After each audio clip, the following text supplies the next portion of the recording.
So if you have 20K and you want to get started into real estate, first, it's good to be able to save that much. It takes a lot of discipline and you should be ready. You want to make your money start working. So if you want to get into real estate, the first thing you can do is consider a house hack, which means you'll buy a multifamily and you're going to be living in one of the units. This could be a duplex, a triplex, or a fourplex because the FHA loan does 2 to 4 units. There aren't income limits for certain counties in Massachusetts, but this loan could be used in the US. The rates will vary.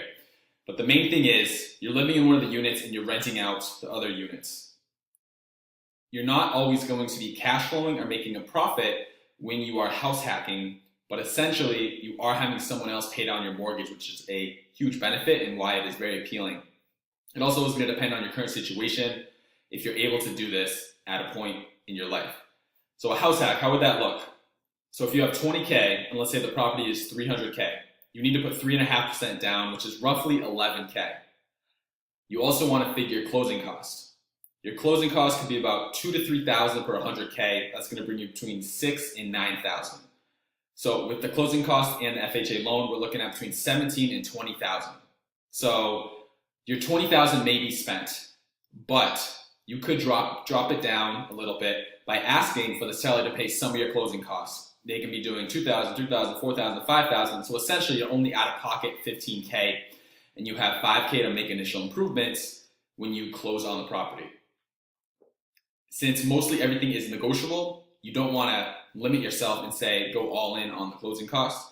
You could put it in your offer, but your offer will be not as strong, especially with going 3.5% down. That's not a fairly strong offer as well.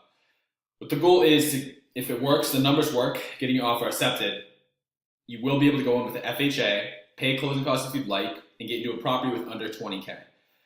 The more you have, obviously cash is king, so the more you have and can put together, the more likelihood your offer is going to get accepted. And it is nicer to start with the nest egg too, since when you run an analysis, you want to make sure you have things set up for repairs, for CapEx, for the major expenses over time, such as the roof, the boilers, the hot water heater, and the maintenance on the property. You also want to have a factor in for vacancy. You also want to factor in property management, even though likely you are going to be self-managing if you have the property yourself and you're on site. You can factor in probably 8 to 12% for property management. And I would say for vacancy, you can put 5%, you can put lower, but I would highly not recommend lower. Since you are living in the property, that unit you're going to be renting out to yourself essentially, so you don't have to worry about that. But the 2 or the 3 units you want to put in a vacancy factor. So overall, if you want to look into a house hack, the first step is to get pre-approved through a lender. They might be able to include the rental units on your income. For example, if you buy a 300K house, let's say it rents for 3K a month, 1,000 per unit, the $2,000, 2 out of 3 units can be included towards your gross income, so which would be 2K a month or 24K a year. You can add that to your gross income. And if you have a part-time job, that has to count for 2 years to be seasoned to include as income in addition to your main W-2 income or your 1099 income. It has to count for 2 years. So the lender's going to run through your financials and they're going to give you that pre-approval amount when you can start determining what areas you want to look at for a house hack. Hopefully you can take that first step, get pre-approved, start looking in your set areas, because that's the key, is stay consistent with looking at areas and start analyzing a deal. But with 20K, that's the first step I'd recommend getting into real estate. You can also look into doing a flip. This is a lot.